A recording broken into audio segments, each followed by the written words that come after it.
മഴതോരും മുൻപേ സീരിയലിൻ്റെ latest episode review ആണ് പറയുന്നത്. അങ്ങനെ ദിവസങ്ങൾക്ക് ശേഷം എറണാകുളത്ത് ജോലി സ്ഥലത്ത് നിന്നും ക്ഷീണിച്ചവശനായിക്കൊണ്ട് തന്നെ മനു വീട്ടിലേക്ക് എത്തുമ്പോൾ കേൾക്കുന്നത് വല്ലാത്തൊരു വാർത്തയായിരിക്കും. രോഹിത്തിൽ നിന്നും ഹരിയിൽ നിന്നും ബബിതയുടെ പോക്കിത്തരങ്ങൾ കണ്ടപ്പോൾ മനു ആകെ തകർന്നു പോയി. ഹരിയാണെങ്കിൽ താനും ബബിതയും തമ്മിലുണ്ടായ വഴക്കൊന്നും തന്നെ മനുവിനോട് പറയുന്നില്ല. പകരം ബബിതയ്ക്ക് അമൽ എന്ന പേരുള്ള ഏതോ ഒരുത്തനുമായി അടുപ്പമുണ്ടെന്നും അവരെ പലയിടത്ത് വെച്ച് കണ്ടിട്ടുണ്ടെന്നും നാട്ടുകാർ വന്നു പറഞ്ഞു എന്നൊക്കെയാണ് അവൻ അങ്ങ് തട്ടിവിടുന്നത്. അത് കേട്ടപ്പോൾ മനുവിൻ്റെ നെഞ്ചൊന്ന് കാളി. അവൻ മനസ്സിനുള്ളിൽ ആവലാതിയോട് കൂടെ ഓർത്തു, ഈശ്വര, ഇവളിത് ഏത് വഴിക്കാണ് ഈ പോകുന്നത് എന്ന്. ആൻറ്റിയുടെ അതേ പാത തന്നെ ഇവളും പിന്തുടരുകയാണോ? അലീനയെ പോലെ ഇനി മറ്റൊരു കുഞ്ഞുകൂടി? അയ്യോ, എനിക്കത് ആലോചിക്കാൻ പോലും വയ്യ. ആകെ അസ്വസ്ഥനായി മനു ചോദിച്ചു, എടാ, എവിടെയുള്ളവനായി പയ്യൻ? നല്ല ഫാമിലി വല്ലതുമാണോ? ഇത് കേട്ടപ്പോൾ ഹരിയും രോഹിത്തും കൂടി പറഞ്ഞു, ഏയ്, നല്ല ഫാമിലിയൊന്നുമല്ല, വളരെ മോശപ്പെട്ട ഫാമിലിയാണ് ഏട്ടാ. അവൻ പെണ്ണ് പിടിയനാണെന്നാ കേട്ടത്. ഒരു ചെറിയ ഫ്രൂട്ട് ഷോപ്പുമുണ്ട് അവന്. അതും സ്വന്തമായിട്ടല്ല, അവൻ്റെ അപ്പൻ്റേതാണ്. അവൻ എന്തോ കോഴ്സ് ചെയ്യാണെന്നും പറഞ്ഞ് കറങ്ങി നടക്കുക, അല്ലാതെ നല്ല ബാക്ക്ഗ്രൗണ്ട് ഒന്നും പറയാനൊന്നുമില്ല എന്ന് പറയും. ഇത് കേട്ടപ്പോൾ മനുവിനങ്ങ് ദേഷ്യം വന്നു. ഓ, അപ്പോൾ അവനെ കുറ്റം പറയുന്നവരൊക്കെ വലിയ മാന്യന്മാരാണല്ലോ അല്ലേ? മനുവിൻ്റെ ആ ഒരു കളിയാക്കൽ ഹരിക്ക് തീരെ അങ്ങ് പിടിച്ചില്ല. അവൻ ചൂടായി. ഏട്ടാ, ഇപ്പോൾ അതാണോ ഇവിടുത്തെ വിഷയം? നമ്മൾ ബബിതയെക്കുറിച്ചല്ലേ സംസാരിക്കുന്നത്? ഏട്ടൻ വെറുതെ ഒന്നിനു പിറകെ ഒന്നായി ഓരോന്നിങ്ങനെ പറഞ്ഞിട്ട് ഞങ്ങളെ കുറ്റപ്പെടുത്താതെ ഇപ്പോൾ ഉണ്ടായി ഈ പ്രശ്നത്തിന് ഒരു പരിഹാരം കാണാൻ നോക്ക്. ഇതും പറഞ്ഞ് ഹരി ദേഷ്യപ്പെട്ട് അവിടെ നിന്നും പടിചവിട്ടി മുകളിലേക്ക് പോയി. രോഹിത്തിനെ നോക്കി മനു ചോദിക്കുന്നുണ്ട്, രോഹിത്തെ, നമുക്ക് ഈ കാര്യം ബാലചന്ദ്രൻ അങ്കിളിനോട് പറഞ്ഞാലോ എന്ന് ചോദിക്കും. അങ്കിളാകുമ്പോൾ കാര്യങ്ങളൊക്കെ അതിൻ്റേതായിട്ടുള്ള പരുവത്തിൽ കൈകാര്യം ചെയ്തോളും. പക്ഷേ രോഹിത്ത് സമ്മതിക്കുന്നില്ല. വേണ്ടേട്ടാ, ഇപ്പം അതൊന്നും അച്ഛനോട് പറയണ്ട. ഒന്നാമതേ അച്ഛൻ ഞങ്ങളോട് ഭയങ്കര കരിപ്പിലാണ്. അതിൻ്റെ കൂടി ഇതും കൂടി കേട്ടുകഴിഞ്ഞാൽ പിന്നെ അച്ഛൻ എങ്ങനെയാണ് പ്രതികരിക്കുക എന്നൊന്നും പറയാൻ പറ്റില്ല. മനു രോഹിത്തിനെ അടുത്ത് വിളിച്ച് സമാധാനിപ്പിച്ചു. എടാ, നീ ഒരു കാര്യം മനസ്സിലാക്കണം. അച്ഛൻ എന്ത് പറഞ്ഞാലും അത് തെറ്റാണെന്ന രീതിയിലാണ് നിങ്ങൾ രണ്ടുപേരും കാണുന്നത്. അതിപ്പോൾ ശരിയല്ല. ഇവൾക്ക് ആരെയാടാ പേടി? നിന്നെ പേടിയില്ല, അച്ഛനെ പേടിയില്ല, അമ്മയും പേടിയില്ല. അമ്മക്കാണെങ്കിൽ പിന്നെ നിങ്ങളുടെ കാര്യമൊന്നും നോക്കാനൊന്നും സമയമില്ലല്ലോ. എങ്ങനെ പ്രശ്നങ്ങൾ ഉണ്ടാക്കാമെന്ന്, അലീനെ എവിടെ നിന്നും ഓടിക്കാമെന്ന് മാത്രമാണ് നിങ്ങളുടെ അമ്മയുടെ ഇപ്പോഴത്തെ അവസ്ഥ. അമ്മ ഇപ്പോൾ അത് മാത്രമാണ് ചിന്തിക്കുന്നത്. മനു ഒരു നിമിഷമൊന്ന് നിർത്തി രോഹിത്തിൻ്റെ കണ്ണുകളിലേക്ക് നോക്കി പറഞ്ഞു, നോക്ക് രോഹിത്തെ, നിങ്ങളെല്ലാവരും കൂടി ഇവിടെ ഇരുന്ന് കരയുന്ന ഒരു സമയം വരും. അന്നെല്ലാം കൈവിട്ടു പോയിട്ട് പശ്ചാത്തപിച്ചിട്ട് ഒരു കാര്യമില്ല. നീ ഒരുപാട് കരയേണ്ടി വരും. അതിപ്പോൾ ഞാൻ ഇപ്പോഴേ പറയാം. മനു നടന്നു നീങ്ങുമ്പോൾ രോഹിത്ത് ആകെ കൺഫ്യൂഷനായി അവിടെ തന്നെ നിന്നു. എന്താ മനുവേട്ടൻ പറഞ്ഞതിൻ്റെ അർത്ഥം എന്നൊക്കെ മനസ്സിലാവുന്നില്ലല്ലോ. മുറിയിലെത്തിയ മനുവിന് ഇരിക്കപ്പുറതി ഉണ്ടായിരുന്നില്ല. ബബിതയുടെ കാര്യം ആലോചിക്കുന്തോറും അവന് ദേഷ്യവും സങ്കടവും ഒരുപോലെ വന്നു. അവൾക്ക് ഭയങ്കര സാമർഥ്യമാണ്. ആര് പറഞ്ഞാലും അവൾ കേൾക്കില്ല. അമ്മ എന്നല്ല, അച്ഛൻ എന്നില്ല, ചേട്ടൻ എന്നില്ല. അവൾക്ക് തോന്നുന്നത് മാത്രമേ അവൾ ചെയ്യൂ. ഇവളെ എങ്ങനെ നേരെയാക്കിയെടുക്കും? ഇവിടെ നിൽക്കുന്തോറും ഇവൾ വഷളായിക്കൊണ്ടിരിക്കുകയല്ലേ ഉള്ളൂ. ആരെയും കണ്ടു പഠിക്കാൻ ഇവിടെ അത്ര നല്ല ഗുണമൊന്നുമുള്ളവരൊന്നുമില്ലല്ലോ.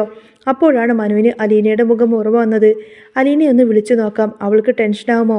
എന്തായാലും സാരമില്ല, ഒന്ന് പറഞ്ഞു നോക്കാമെന്ന് ചിന്തിക്കും. മനു ഫോണെടുത്ത് അലീനയെ വിളിച്ചു. മറുതലക്കൽ അനീന ഫോണെടുത്തു. എന്തായി പെണ്ണെ, അവിടുത്തെ വിശേഷങ്ങളൊക്കെ? നിന്നെ വിളിച്ചിട്ട് 2 ദിവസമായല്ലോ. നീ പിണക്കത്തിലൊന്നുമല്ലല്ലോ എന്ന് ചോദിക്കാണ് മനു. ഇല്ല മനുവേട്ട, മനുവേട്ടൻ തിരക്കിലാണെന്നും എനിക്കറിയാലോ. പിന്നെ എപ്പോഴും വിളിച്ചിട്ടിപ്പോൾ എന്ത് ചോദിക്കാനാ? ഞാൻ ഇന്നലെ അമ്മയുടെ അടുത്തായിരുന്നു. ഇന്നാണ് വന്നത്. ഇന്നിപ്പോൾ അവിടുത്തെ സുശീല ആൻറ്റി ഇവിടെയുണ്ട്. നാളെ എങ്ങാനും ഞാൻ വീട്ടിലേക്ക് അങ്ങോട്ടേക്ക് വരും. അലീന മറുപടി പറഞ്ഞു. എന്നിട്ട് അവൾ തിരിച്ചു ചോദിക്കുന്നുണ്ട്, അവിടുത്തെ വിശേഷങ്ങളൊക്കെ എന്തായി മനുവേട്ട? ഇവിടുന്ന് 2 ആൾക്കാരും അവിടെ വന്നിട്ട് സുഖമായിരിക്കുന്നോ? അതോ മനുവേട്ടൻ്റെ അമ്മയുമായിട്ട് അവിടെ എങ്ങാനും അടിപിടി ഉണ്ടായോ എന്ന് ചോദിക്കും.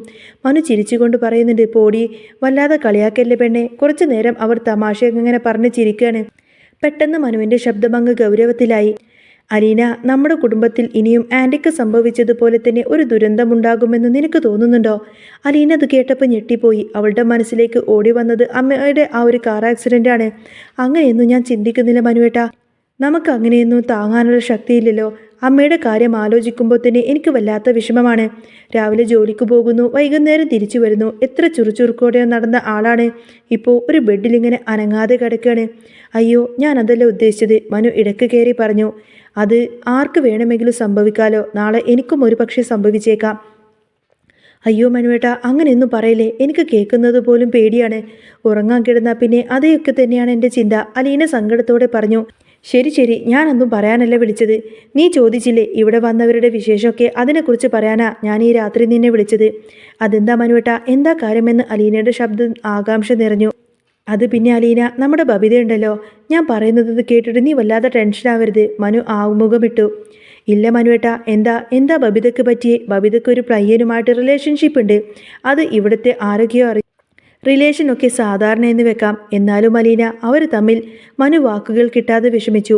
അലീനെ പോലൊരു പാവം കുട്ടിയോട് ഇതൊക്കെ എങ്ങനെ തുറന്നു പറയണമെന്നോർത്തുകൊണ്ട് തന്നെ അവൻ ബുദ്ധിമുട്ടി. അവൾ അവനെ കാണാൻ പോകുന്നതും വരുന്നതുമൊക്കെ ഇവിടെ അറിഞ്ഞു. ചോദിച്ചപ്പോൾ അവൾക്ക് അങ്ങനെയൊന്നുമില്ല എന്നാ പറഞ്ഞത്. ഇതിപ്പോൾ എന്ത് ചെയ്യാനാണ്, ഒരു പിടിയും കിട്ടുന്നില്ല. മറുഭാഗത്ത് നിശബ്ദത. മനു ഫോണിലേക്ക് നോക്കി കട്ടാക്കിയിട്ടില്ല. ഹലോ അലീന, ഞാൻ പറയുന്നതൊന്നും നീ കേൾക്കുന്നില്ലേ? മനുവേട്ടാ, എനിക്കിത് നേരത്തെ തന്നെ അറിയാമായിരുന്നു, അലീന മെല്ലെ പറഞ്ഞു. അലീനയുടെ വാക്ക് കേട്ട് അന്നേരം മനു ഒന്ന് ഞെട്ടിപ്പോയി. എന്ത്, നിനക്കറിയാമായിരുന്നു എന്നോ? നിനക്കെങ്ങനെ ഇതൊക്കെ അറിയാം? അതേ മനുവേട്ടാ, ഞാൻ അവിടെയുള്ള സമയത്ത് അവളുടെ അച്ഛനും അമ്മയും വഴക്കിട്ട് നിൽക്കുന്ന സമയത്ത് പോലും അവൾ ആ പയ്യനെ വീട്ടിൽ വിളിച്ചുകൊണ്ട് വന്നു. എന്നെ കാണിക്കാൻ വേണ്ടിയാണോ എന്നൊന്നും അറിയില്ല. ഹാളിരുന്ന് സംസാരിക്കുന്നതെല്ലാം തന്നെ ഞാൻ കണ്ടു. ഞാൻ കാണുന്നുണ്ടെന്നറിഞ്ഞിട്ടും അവൾ അവനെ റൂമിലേക്ക് വിളിച്ചുകൊണ്ട് പോയി. ഞാനത് സമ്മതിക്കില്ല എന്ന് പറഞ്ഞപ്പോഴേക്കും അവൾ ആ പയ്യനെ വിളിച്ച് പുറത്തേക്ക് വണ്ടിയിൽ കയറി അങ്ങ് പോയി. ഞാൻ അന്ന് അതെല്ലാം തന്നെ മുത്തശ്ശിയോട് പറഞ്ഞതുമാണ്. അത് കേട്ടപ്പോൾ മനുവിന് ദേഷ്യം അടക്കാനായില്ല. നീ എന്ത് പണിയാണ് കാണിച്ചത് അലീന? ഇതൊക്കെ അറിഞ്ഞിട്ടും നീ എന്നോടെന്താ പറയാതിരുന്നത്? എന്ത് കാര്യമുണ്ടെങ്കിലും എന്നോട് സംസാരിക്കാറുള്ളതല്ലേ? എന്നിട്ടിപ്പോൾ ഇതെന്താന്ന് ചോദിക്കുന്ന സമയത്തിന് മനുവേട്ട, എല്ലാ പ്രശ്നങ്ങൾക്കിടയിലും ഞാൻ അതങ്ങ് വിട്ടുപോയി. സോറി മനുവേട്ട. ഇതാണ് അലീന ഞാൻ പറഞ്ഞത്. ഇനിയും ആൻറ്റിക്ക് സംഭവിച്ച അതേ ദുരന്തം തന്നെ മറ്റൊരു പെൺകുട്ടി കൂടി നമ്മുടെ തറവാട്ടിൽ സംഭവിക്കാൻ സാധ്യതയുണ്ട് എന്ന്. അലീന ഇത് കേട്ടപ്പോൾ അവളുടെ കണ്ണുകൾ നിറഞ്ഞു. അമ്മയുടെ തെറ്റിൻ്റെ ഫലം ഏറ്റവും കൂടുതൽ അനുഭവിക്കുന്നവളാണല്ലോ അവള്. അയ്യോ മനുവേട്ട, അങ്ങനെയൊന്നും ഒരിക്കലും പറയരുത്. മനുവേട്ടന് അതിൻ്റെ സീരിയസ്നെസ് ഒന്നും അറിയാഞ്ഞിട്ടാണ്. ഒരു അമ്മയ്ക്ക് മാത്രമല്ല അത് സംഭവിക്കുന്നത്. ഒന്നും അറിയാതെ ജനിക്കുന്ന കുഞ്ഞിനും കൂടിയാണ് അത് ഏറ്റവും കൂടുതൽ നേരിടേണ്ടി വരുന്നത്. എല്ലാ സുഖ സൗകര്യങ്ങളും കൂടി ജീവിച്ചു തുടങ്ങിയ നിങ്ങൾക്കൊന്നും അത് പറഞ്ഞാൽ മനസ്സിലാവില്ല മനുവേട്ട. അലീന വിതുമ്പിക്കൊണ്ട് പറഞ്ഞു. ഞാൻ നിന്നെ വിഷമിപ്പിക്കാൻ പറഞ്ഞതൊന്നുമല്ല അലീന. കാര്യങ്ങളുടെ പോക്ക് അങ്ങനെയാണ്. അവൾ ആരെയും വകവെക്കുന്നില്ല. അങ്കിളിനോട് പറഞ്ഞിട്ട് ഇപ്പോൾ എന്താ സംഭവിക്കുക എന്ന് പോലും അറിയില്ല. ഇന്ന് അവൾ എവിടെയോ ഒരു പയ്യൻ്റെ ഒപ്പം ഏതോ ഒരു ആളില്ലാത്ത വീട്ടിലേക്ക് പോയി എന്നൊക്കെയാണ് ഇവിടെ പറഞ്ഞു കേൾക്കുന്നത്. അലീന അത് കേട്ടപ്പോൾ ആകെ പേടിച്ചു പോയി. മനുവേട്ട, ഇനി അവരെ അവിടെ നിർത്തണ്ട. എനിക്ക് പേടിയാവുന്നു. ഞാൻ നോക്കിക്കോളാം. മനുവേട്ടൻ അവരെ ഇങ്ങോട്ടേക്ക് വിട് പ്ലീസ് മനുവേട്ട. നീ ടെൻഷനാവാതിരിക്കുക അലീന. നമ്മളെല്ലാവരും കൂടെയില്ലേ? അവൾക്ക് അങ്ങനെയൊന്നും സംഭവിക്കാതെ നമുക്ക് നോക്കാം. നീ കരയല്ലേ? മനുവേട്ടന് അതൊന്നും പറഞ്ഞാൽ മനസ്സിലാവില്ല. ഞാനിപ്പോൾ എന്താ ചെയ്യേണ്ടത്? അച്ഛൻ്റെ അടുത്ത് പറയണോ ഇതെല്ലാം? വേണ്ട മോളെ, ഇപ്പോൾ ഒന്നും നീ പറയണ്ട. സമയമാവുമ്പോൾ നമുക്ക് അങ്കിളിനോട് സംസാരിക്കാമെന്ന് പറയാണ് മനു. 2-3 ദിവസത്തിനകം തന്നെ രണ്ടാളെ ഞാൻ അങ്ങോട്ടേക്ക് വരുത്തും. പക്ഷേ നീ എനിക്കൊരു വാക്ക് തരണം. അവള് അത്ര നന്നായിട്ട് നീ നോക്കുമെന്നും അവളെ നല്ലൊരു പെൺകുട്ടിയാക്കി നീ മാറ്റിയെടുക്കുമെന്നും നീ എനിക്ക് വാക്ക് തരണമെന്ന് പറയാണ് മനു. ഞാൻ നോക്കിക്കോളാം മനുവേട്ട. എന്നെ അവൾ അനുസരിക്കുമോ എന്ന് പോലും എനിക്കറിയില്ല. പക്ഷേ എന്നെക്കൊണ്ടാവുന്നത് പോലെ തന്നെ അവൾ എന്നെ എത്ര വഴക്ക് പറഞ്ഞാലും ഞാൻ അവളെ തെറ്റുകളിൽ നിന്നും തിരുത്താൻ ശ്രമിച്ചോളാം. ശരി, ഗുഡ് നൈറ്റ് എന്നൊക്കെ പറഞ്ഞുകൊണ്ട് തന്നെ മനു ഫോൺ വെച്ചു. അലീനക്ക് അന്നേ ദിവസം ഉറക്കം പോലും വരുന്നില്ല. എന്നാലും ബബിതയ്ക്ക് എങ്ങനെയാണ് ഇങ്ങനെയൊക്കെ ചെയ്യാൻ തോന്നുന്നത്? അമ്മ ആക്സിഡൻ്റ് ആയിട്ട് കേൾക്കുമ്പോഴും അവൾക്ക് എങ്ങനെ ഇതിനൊക്കെ സാധിക്കുന്നു? അവൾക്ക് ശരിക്കും അമ്മയുടെ അതേ സ്വഭാവം തന്നെയാണല്ലോ. അമ്മക്കും ആരോടും സ്നേഹമില്ലാത്തതുപോലെ ഓരോന്ന് ചിന്തിച്ചിട്ട് അവൾ അങ്ങനെ എപ്പോഴോ ഉറങ്ങിപ്പോയി. പിറ്റേന്ന് അതിരാവിലെ തന്നെ അലീന എഴുന്നേറ്റു. വീട്ടുജോലികളൊക്കെ തീർത്ത് കൃഷ്ണമോളെ സ്കൂളിലേക്ക് അയച്ച് അച്ഛനുള്ള ഭക്ഷണവും എടുത്തു വെച്ചു. അച്ഛാ, ഞാൻ ഹോസ്പിറ്റലിലേക്ക് പോകാൻ റെഡിയായി. നമുക്ക് പോയാലോ എന്ന് ചോദിക്കാൻ അലീന. ബാലചന്ദ്രൻ സന്തോഷത്തോടു കൂടെ തന്നെ അവളെ നോക്കി. നീ ആള് കൊള്ളാം കേട്ടോ. എത്ര നന്നായിട്ടാണ് നീ കാര്യങ്ങളൊക്കെ ചെയ്യുന്നത്. ഞാൻ എഴുന്നേറ്റൊന്ന് ഫ്രഷ് ആയപ്പോഴേക്കും നീ എന്തൊക്കെയാണ് ഇവിടെ ചെയ്തു തീർത്തിരിക്കുന്നത്? എൻ്റെ മോളെ, നീ എന്തിനാണ് ഇങ്ങനെ കിടന്ന് കഷ്ടപ്പെടുന്നത്? നാളെ മുതൽ സഹായത്തിനൊരു വേലക്കാരിയെ ഞാൻ വരുത്തുന്നുണ്ട്. നീ ഇങ്ങനെ പണി ചെയ്യാനുള്ള ആളൊന്നുമല്ല. നീ എൻ്റെ മോളാണ്. ഈ പ്രശ്നങ്ങളൊക്കെ ഒന്ന് തീരട്ടെ. നിന്നെ ഞാൻ കോളേജിൽ വിട്ട് പഠിപ്പിക്കും. നീ ആരാവുമെന്ന് ഞാൻ കാണിച്ചു തരാമെന്നൊക്കെ പറയാണ് ബാലചന്ദ്രൻ. അന്നേരം അലീന പറയുന്നുണ്ട്, അച്ഛാ, അതൊന്നും ഞാൻ ആഗ്രഹിച്ചിട്ടില്ല. എനിക്ക് ഉള്ളത് തന്നെ ധാരാളമാണ്. അച്ഛൻ വന്നേ, നമുക്ക് അമ്മയുടെ അടുത്തേക്ക് പോവാം. അവൾ കൈപിടിച്ചുകൊണ്ട് തന്നെ പുറത്തേക്ക് നടന്നു. കാറിൽ പോകുമ്പോൾ അലീന മിണ്ടാതിരുന്നു. അവൾ പുറത്തേക്ക് നോക്കി എന്തോ ചിന്തിക്കുന്നത് ബാലചന്ദ്രന് മനസ്സിലായി. മോൾ എന്താ വീട്ടിൽ നിന്നും കയറിയപ്പോൾ മുതൽ എന്തൊക്കെയോ ആലോചനയിലാണല്ലോ? ഒന്നുമില്ല അച്ഛാ, ഞാൻ അമ്മയെക്കുറിച്ച് അലീന കള്ളം പറഞ്ഞു. അവളുടെ മനസ്സിൽ മുഴുവൻ ബബിതയായി. ബബിതയ്ക്കും അമ്മയെപ്പോലെ എന്തെങ്കിലും പറ്റുമോ എന്ന പേടിയായിരുന്നു അലീനക്ക്. ഹോസ്പിറ്റലിലെത്തിയത് അലീന അറിഞ്ഞില്ല. മോളെ, സ്ഥലത്തെത്തി, നീ ഇറങ്ങുന്നില്ലേ എന്ന് ബാലചന്ദ്രൻ ചോദിച്ചപ്പോഴാണ് അവൾ ഞെട്ടിയുണർന്നത്. അവൾ വേഗം തന്നെ ബാഗും എടുത്ത് അമ്മയുടെ മുറിയിലേക്ക് നടന്നു. മുറിക്ക് പുറത്ത് ബാലചന്ദ്രൻ നിന്നു. അച്ഛനൊന്ന് അമ്മയെ കണ്ടൂടെ? എന്തിനാ അച്ഛാ ഇങ്ങനെ വാശി പിടിക്കുന്നത്? ഞാൻ കാരണമല്ലേ നിങ്ങൾ ഇങ്ങനെയൊക്കെ ആയതെന്ന് അലീന സങ്കടത്തോടെ ചോദിച്ചു. ബാലചന്ദ്രന്റെ മുഖം മങ്ങി. എല്ലാം അറിഞ്ഞിട്ടും നീ എന്നെ ഇങ്ങനെ വേദനിപ്പിക്കുന്നതാണ് അലീന എനിക്ക് ഏറ്റവും കൂടുതൽ വിഷമം. വേറെ ആരെന്ത് പറഞ്ഞാലും ഞാൻ സഹിക്കും. പക്ഷേ ഞാനും നീയും ഇരകളാണ്. നമ്മൾ തന്നെ പരസ്പരം ഇത് പറയരുത്. നീ ചെല്ല്, എന്നെ നോക്കണ്ട. അലീന പിന്നെ ഒന്നും പറഞ്ഞില്ല. അവൾ നേരെ മുറിയിലേക്ക് കയറി. അവിടെ ഉണ്ടായിരുന്ന സിസ്റ്റർ അവളെ കണ്ടതും വന്നല്ലോ അമ്മയെ നോക്കാനുള്ള ആള്, ഇനി എനിക്ക് പോകാമല്ലോ എന്നൊക്കെ പറഞ്ഞ് സിസ്റ്റർ അവിടെ നിന്നും ഇറങ്ങിപ്പോയി. അലീന ചിരിച്ചുകൊണ്ട് അകത്തേക്ക് വന്നുവെങ്കിലും അമ്മ എന്തെങ്കിലും കഴിച്ചോ എന്ന് ചോദിക്കും. അന്നേരം വൈജയന്തി അങ്ങ് മുഖം തിരിക്കുകയാണ്. എന്തിനാ അമ്മേ എന്നോടിങ്ങനെ ദേഷ്യം കാണിക്കുന്നത്? എന്നും ഞാൻ പറയുന്നതല്ലേ എന്നോടിങ്ങനെ വൈരാഗ്യം കാണിക്കണ്ട എന്നൊക്കെ. എന്നെ ഒരു ഹോം നേഴ്സായിട്ട് മാത്രം കണ്ടാൽ മതി. മനസ്സ് വേദനിച്ചുകൊണ്ട് തന്നെ നമ്മൾ എന്ത് മരുന്ന് കഴിച്ചാലും അത് ശരീരത്തിൽ പിടിക്കില്ല മാഡം. വൈജയന്തി കഷ്ടപ്പെട്ട് സംസാരിച്ചു. നിന്നോട് ഞാൻ പറഞ്ഞതാണ് നീ ഇവിടെ വരാനോ എന്നോട് സംസാരിക്കാനോ എനിക്കിഷ്ടമില്ല എന്ന്. എന്നിട്ടും നീ എന്നെ ബുദ്ധിമുട്ടിക്കാൻ വേണ്ടിയിട്ട് മനഃപൂർവ്വം വരികയാണ്. എനിക്ക് നിന്നെ കാണുന്നത് പോലും വെറുപ്പാണ്. നിനക്ക് എൻ്റെ അസുഖം മാറണമെന്ന് ആഗ്രഹമുണ്ടെങ്കിൽ നീ ഇവിടെ വരാതിരിക്കണം. അതുമാത്രമാണ് നീ എനിക്ക് വേണ്ടി ചെയ്തു തരേണ്ടത് എന്നൊക്കെ പറയട്ടെ വൈജയന്തി. അതൊഴിച്ച് മാഡം വേറെ എന്ത് പറഞ്ഞാലും ഞാൻ ചെയ്തു തരാം. അതുമാത്രം നടക്കില്ല, അലീന തറപ്പിച്ചു പറഞ്ഞു. വൈജയന്തി ദേഷ്യത്തോടെ അന്നേരം മുഖം തിരിച്ചു കിടന്നു. അലീന കുറച്ചു നേരം ആലോചിച്ചു നിന്നു. ബബിതയുടെ കാര്യം എന്തായാലും പറയണം. അവൾ ധൈര്യം സംഭരിച്ചുകൊണ്ട് തന്നെ പറഞ്ഞു. മാഡം. വൈജയന്തി തിരിഞ്ഞു നോക്കിയില്ല. മാഡം എന്നോടുള്ള ദേഷ്യം അങ്ങനെ തന്നെ വെച്ചോളൂ. പക്ഷേ മാഡം പ്രസവിച്ച 3 മക്കളുണ്ട്. അവരെക്കുറിച്ച് ചിന്തിക്കാതിരിക്കരുത്. ഞാൻ പറയുന്നത് അവരുടെ കാര്യമാണ്. വൈജയന്തി പറഞ്ഞിട്ട് എനിക്ക് നീ പറയുന്ന ഒരു കാര്യം കേൾക്കണ്ട. പ്രത്യേകിച്ച് എൻ്റെ മക്കളെക്കുറിച്ച് നിന്നെ പോലെ ഒരു പിഴച്ച പെണ്ണ് പറയുന്നത് കേട്ടിട്ട് വേണ്ട എനിക്ക് എൻ്റെ മക്കളെക്കുറിച്ച് അറിയാൻ. വൈജയന്തി ദേഷ്യപ്പെട്ട് പറഞ്ഞു. അതെ മാഡം, അതാണ് ഞാനും പറയാൻ പോകുന്നത്. എന്നെ മാഡം എത്ര വേണമെങ്കിലും എന്ത് വേണമെങ്കിലും പറഞ്ഞോ. അത്രയും അത് മാഡത്തിന് തന്നെയായിരിക്കും വന്നു ഭവിക്കുന്നത്. എനിക്ക് പറയാനുള്ളത് ബബിതയെക്കുറിച്ചാണ്. വൈജയന്തി അനങ്ങിയില്ല. ഇവൾ എന്തെങ്കിലും ഒന്ന് പറയട്ടെ എന്ന് കരുതി അവിടെ തന്നെ കിടന്നു. മാഡത്തിനോട് ഞാനിത് മുൻപ് പറഞ്ഞതാണ്. ബബിതയ്ക്ക് എന്തൊക്കെയോ വേണ്ടാത്ത റിലേഷൻഷിപ്പ് ഉണ്ട് എന്ന്. മാഡം ഇല്ലാത്ത നേരത്ത് അവൾ ഒരു പയ്യനെ വീട്ടിലേക്ക് വിളിച്ചു കയറ്റി എന്നൊക്കെ. അന്ന് മാഡം അതൊന്നും വകവെച്ചില്ല. അലീന ഒന്ന് നിർത്തി. വൈജയന്തിൻ്റെ മുഖത്ത് ഭാവഭേദമൊന്നുമില്ലായിരുന്നു. എങ്കിലും ഇനിയിപ്പോൾ അവൾക്കാണെങ്കിൽ എല്ലാത്തിനും സൗകര്യമാണ്. അവളെ നിയന്ത്രിക്കാൻ ആരുമില്ല. അവൾ ആരെയും വകവെക്കുന്നില്ല. അങ്കിളുടെ വീട്ടിൽ ആരും അവളെ തടയുന്നില്ല. ആര് തടഞ്ഞാലും അവൾ കേൾക്കില്ല. വൈജയന്തി മെല്ലെ ചോദിക്കുന്നുണ്ട്. നീ എന്തൊക്കെയാണ് പറയുന്നത്? എൻ്റെ മോളെക്കുറിച്ച് തന്നെയാണോ നീ പറയുന്നത്? എൻ്റെ മോളെക്കുറിച്ചാണ് നീ പറയുന്നത് എന്നുള്ള വല്ല ധാരണയും നിനക്കുണ്ടോ എന്ന് ചോദിച്ചു വൈജയന്തി ദേഷ്യപ്പെടും. അലീന പറയുന്നത് എനിക്ക് നല്ല ധാരണയുണ്ട് മാഡം. അതുകൊണ്ട് തന്നെയാണല്ലോ ഞാൻ മാഡത്തോട് തന്നെ ഈ ഒരു കാര്യം പറയുന്നത്. നീ എന്തിനാണ് എൻ്റെ മക്കളെക്കുറിച്ച് ധരിച്ചു വെച്ചിരിക്കുന്നത്? എൻ്റെ ധാരണകളൊന്നും തെറ്റിയിട്ടില്ല മാഡം. രോഹിതും അങ്ങനെ തന്നെയായിരുന്നല്ലോ. അത് കേട്ടതോടുകൂടി തന്നെ വൈജയന്തി നിശബ്ദയായി. എന്തായാലും കൃഷ്ണമോൾ അങ്ങനെയൊന്നുമല്ല. അവൾ നല്ല കുട്ടിയാ. അലീന തുടർന്നു. മാഡം, ഞാൻ തുറന്നു പറയുന്നത് കൊണ്ടൊന്നും തോന്നരുത്.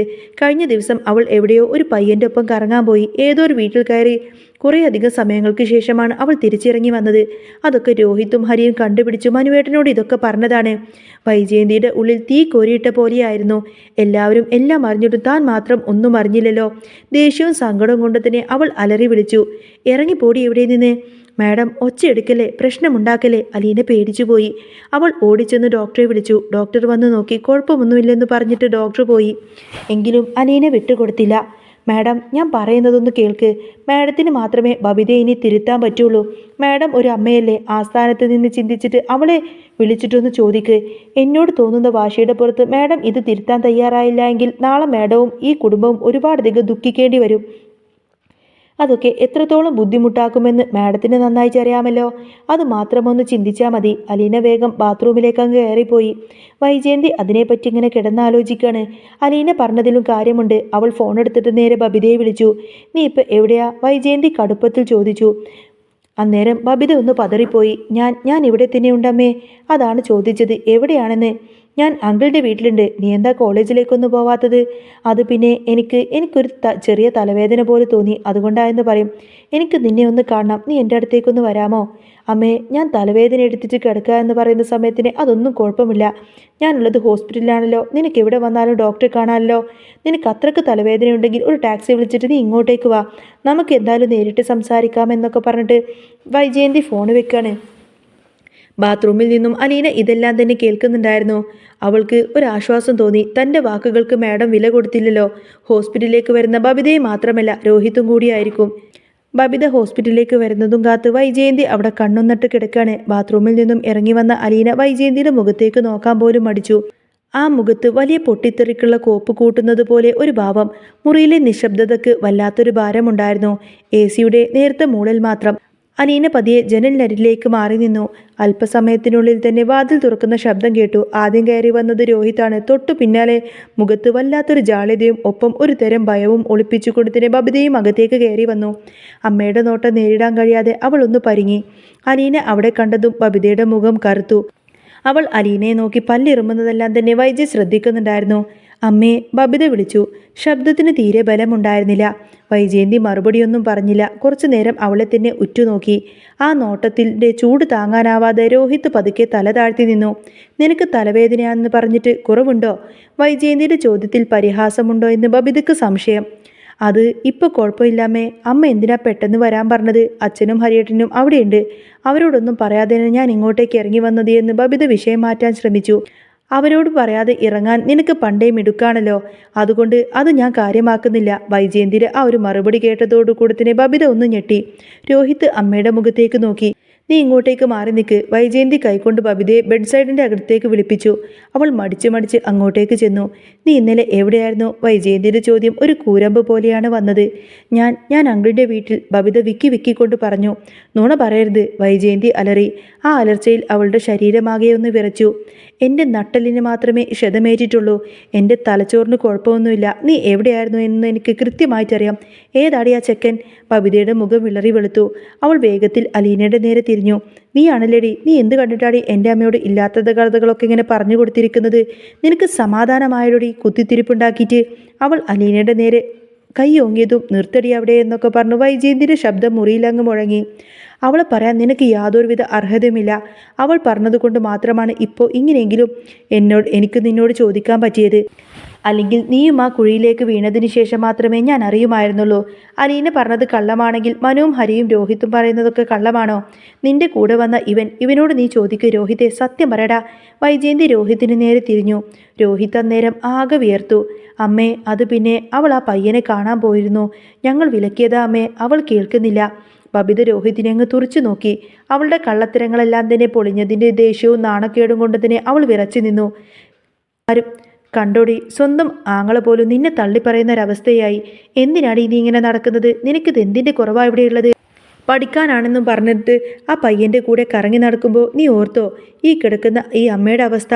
ഒരു നിമിഷം കൊണ്ട് തീരാവുന്നതേ ഉള്ളൂടിയെല്ലാം. വൈജയന്തിയുടെ കണ്ണുകൾ നിറഞ്ഞു. അത് ദേഷ്യം കൊണ്ടായിരുന്നില്ല, മറിച്ച് നിസ്സഹായത കൊണ്ടായിരുന്നു. അമ്മേ, ഞങ്ങൾ തമ്മിൽ അങ്ങനെയൊന്നുമില്ല അമ്മേ. ഞങ്ങൾ ജസ്റ്റ് ഫ്രണ്ട്സാണ് എന്ന് ബബിത കരച്ചിലിൻ്റെ വക്കീലെത്തിക്കൊണ്ട് പറഞ്ഞു. ഫ്രണ്ട്സോ? നല്ല ബെസ്റ്റ് ഫ്രണ്ട്സ്. ആരുമില്ലാത്ത വീട്ടിൽ മണിക്കൂറുകളോളം ഇരിക്കുന്നതാണോ ഈ ഫ്രണ്ട്ഷിപ്പ്? നീ എന്തൊക്കെയാണ് പഠിച്ചു വെച്ചിരിക്കുന്നത്? ഈ ലോകം കണ്ടിട്ട് തന്നെയാണ് നിന്റെ അമ്മയും ഇതുവരെയൊക്കെ എത്തിയത്. നീ കരുതുന്നുണ്ടാവും ഇതൊക്കെ വലിയ സ്മാർട്ട്നെസ് ആണെന്ന്. പക്ഷേ നാളെ ഒരു അബദ്ധം പറ്റിക്കഴിഞ്ഞാൽ ഈ കാണുന്നവരും നിന്റെ കൂടെയുള്ളവരും ആരും തന്നെ ഉണ്ടാവില്ല. അന്ന് നീ ഒറ്റക്കായിരിക്കും. ഇപ്പം തന്നെ കണ്ടില്ലേ എൻ്റെ അവസ്ഥ എന്നൊക്കെ പറയാണ് വൈജയന്തി ശ്വാസം എടുക്കാൻ പോലും പാടുപെട്ടു. അലീന വേഗം വെള്ളമെടുത്തു കൊടുത്തു. വൈജയന്തി അത് വാങ്ങി കുടിച്ചിട്ട് വീണ്ടും തുടർന്നു. ബബിതേ, നിന്നോട് ഞാൻ കെഞ്ചുവാണ്. വേണമെങ്കിൽ നിന്റെ കാല് പിടിക്കാം. ഈ അമ്മയുടെ ഗതി ഒരിക്കലും നിനക്കുണ്ടാവരുത്. ആ വഴിക്ക് പോയി കഴിഞ്ഞാൽ പിന്നെ ഒരിക്കലും തിരിച്ചു വരാൻ പറ്റില്ല. നിന്നെപ്പറ്റി മനു പറഞ്ഞപ്പോൾ എനിക്ക് വിശ്വസിക്കാൻ പറ്റിയില്ല. പക്ഷേ അലീന, എനിക്കിഷ്ടമില്ലാത്ത ഇവൾ പോലും നിന്റെ കാര്യമോർത്ത് പേടിക്കുമ്പോൾ പെറ്റ തള്ളയായി എനിക്ക് നെഞ്ചു പൊട്ടാതിരിക്കുവടി. മുറിയിൽ കരച്ചിലിൻ്റെ ശബ്ദം മാത്രം. ബബിത തലകുനിച്ച് നിന്നു. അവളുടെ അഹങ്കാരം അങ്ങ് അലിഞ്ഞു തുടങ്ങിയിരുന്നു. നീ ഇനി ആ ചെക്കനെ കാണാൻ പോവരുത്. ഫോൺ ഇങ്ങ് തായെന്നൊക്കെ പറഞ്ഞുകൊണ്ട് തന്നെ അത് ഫോണ് തിരിച്ചു ചോദിക്കാണ്. ബബിത മടിച്ചു നിന്നു. തരടി ഇങ്ങോട്ടേക്ക് എന്ന് വൈജയന്തി ഒച്ചയിട്ട് പറഞ്ഞപ്പോൾ ബബിത പേടിച്ചുകൊണ്ട് തന്നെ ആ ഒരു ഫോൺ നേരെ അമ്മയുടെ കയ്യിലേക്ക് കൊടുത്തു. വൈജയന്തി അത് അലീനയ്ക്ക് നേരെ നീട്ടിയിട്ട് പറയുന്നത്, അലീന, നീ ഇത് വെച്ചോ. ഇവൾക്കിനി എപ്പോൾ ബുദ്ധി ഉദിക്കുന്നോ അപ്പോൾ ഫോണ് കൊടുത്താൽ മതി. അതുവരെ ഇതേതായാലും പുറത്തിറക്കണ്ട എന്നൊക്കെ പറയും. അലീന പേടിച്ചുകൊണ്ട് തന്നെ ആ ഒരു ഫോണ് വാങ്ങിച്ചു. ബബിത ദേഷ്യത്തോടെ അലീനയെ നോക്കിയെങ്കിലും ഒന്നും തന്നെ മിണ്ടിയില്ല. ഇനി പോയിക്കോ രണ്ടാളും, എനിക്ക് സമാധാനമായിട്ടൊന്ന് കിടക്കണം പോ എന്നൊക്കെ പറഞ്ഞ് വൈജയന്തി അവിടെ കണ്ണുകളടച്ച് കിടന്നു. രോഹിത്തും ബബിതയും പതുക്കെ പുറത്തേക്ക് ഇറങ്ങി. വാതിലടഞ്ഞതും വൈജയന്തിയുടെ കണ്ണിൽ നിന്നും കണ്ണുനീരൊഴുകി. അന്നേരം ആശ്വസിപ്പിക്കാൻ എന്നോണം അലീന പതുക്കെ ചെന്ന് വൈജയന്തിൻ്റെ കൈകളിൽ പിടിച്ചു. ഇത്തവണ വൈജയന്തി ആ കൈകളൊന്നും തന്നെ തട്ടി മാറ്റിയില്ല. പകരം ആ വിരലുകൾ അലീനയുടെ കൈകളിൽ മുറുക്കി പിടിച്ചു. ഒരു വാക്ക് പോലും മിണ്ടാതെ ആ മുറിയിലെ മൗനത്തിൽ രണ്ട് സ്ത്രീകളും പരസ്പരം ആശ്വസിപ്പിക്കുന്നുണ്ടായിരുന്നു. പുറത്ത് ബബിതയുടെ മനസ്സിൽ അപമാനത്തേക്കാൾ ഉപരി ഭയം നിറഞ്ഞു തുടങ്ങി. എന്നാൽ അതൊരു മാറ്റത്തിൻ്റെ തുടക്കമായിരുന്നു. അതോ കൂടുതൽ വലിയ പ്രശ്നങ്ങളിലേക്കുള്ള സൂചനയാണോ എന്നൊക്കെ നമുക്ക് കാത്തിരുന്ന് കാണാം കേട്ടോ. അപ്പോൾ നിങ്ങൾക്ക് ഈ ഒരു ചാനൽ ഇഷ്ടമാവുകയാണെങ്കിൽ സബ്സ്ക്രൈബ് ചെയ്യാനും സപ്പോർട്ട് ചെയ്യാനും മറക്കല്ലേ. നെക്സ്റ്റ് വീഡിയോ ആയിട്ട് ഉടനെ വരാം. ബൈ.